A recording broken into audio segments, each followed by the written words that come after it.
પાટણ જિલ્લાના સાંતલપુર તાલુકાના વારાહી ખાતે આવેલ પીએમસી માર્કેટયાર્ડ દ્વારા 1 લાખ ખેડૂતો માટે આકસ્મિક વીમો લેવામાં આવ્યો હતો। સાંતલપુર તાલુકાના વારાહી ખાતે 1963માં માર્કેટયાર્ડની સ્થાપના કરવામાં આવી હતી। 60 વર્ષ પછી ખેડૂતોના હિતમાં માર્કેટયાર્ડના ચેરમેન ભેમાભાઈ ચૌધરી અને અન્ય ડિરેક્ટર ઓફ બોડી દ્વારા ખેડૂત હિતનો નિર્ણય લેવામાં આવ્યો છે, જેને લઈ ખેડૂતોમાં પણ ખુશીનો માહોલ સર્જાયો હતો।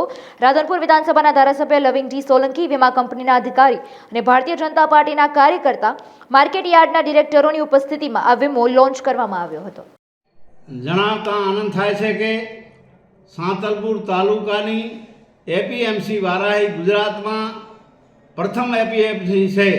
પ્લાસ્ટિક મુક્ત થકી સ્વચ્છ માર્કેટ યાર્ડ બન્યું છે।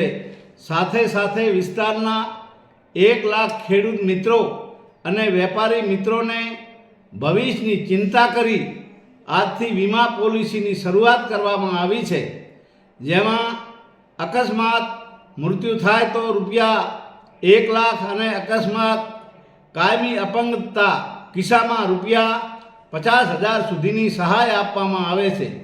આ વિસ્તારના ઇતિહાસની સૌ પ્રથમ ઘટના છે, જે માન્ય પ્રધાનમંત્રીશ્રીના સહકારથી સમૃદ્ધિના સૂત્રને ખરા અર્થમાં સાર્થક થયો છે। અને બીજી વાત એ કે મને આ માર્કેટની સ્થાપના થઈ ત્યારથી ઘણા ચેરમેનો આ માર્કેટમાં આવ્યા, પણ અહીંયા જ્યારથી માન્ય ચેરમેન ભેમાભાઈ અને એમનો બોર્ડ ઓફ ડિરેક્ટર આવ્યું ત્યારથી આ માર્કેટ એ નુકસાન કરતી હતી, પણ છતાં એ આવ્યા ત્યારથી આ માર્કેટમાં એક નવો પ્રાણ ફૂંકાયો છે અને માર્કેટ એ નફો કરતી માર્કેટ અને સ્વચ્છ પ્લાસ્ટિક મુક્ત માર્કેટ બની છે। એ અમારા માટે ખૂબ ગૌરવની વાત છે। હું ધારાસભ્ય તરીકે ચેરમેન અને એમના બોર્ડ ઓફ ડિરેક્ટરોને ખૂબ ખૂબ શુભકામના અભિનંદન પાઠવું છું કે જેમણે એક માર્કેટની સરાહનીય કામગીરી કરી છે। એ ખેડૂતોના હિતલક્ષી શ્રમ રોજગારોના હિતલક્ષી કામ કર્યું છે। એ બદલ હું એમને અંતરથી ખૂબ ખૂબ શુભકામના પાઠવું। અસ્તુ।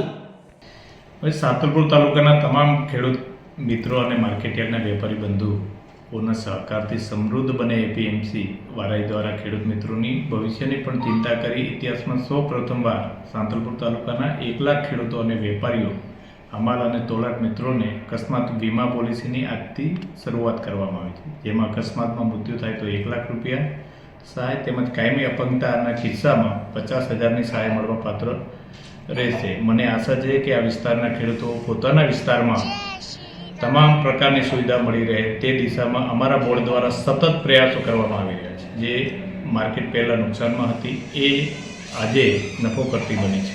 તેના પરિણામ રૂપે આજે આપણે આ વીમા પોલિસી લેવામાં શક્ય બની છે।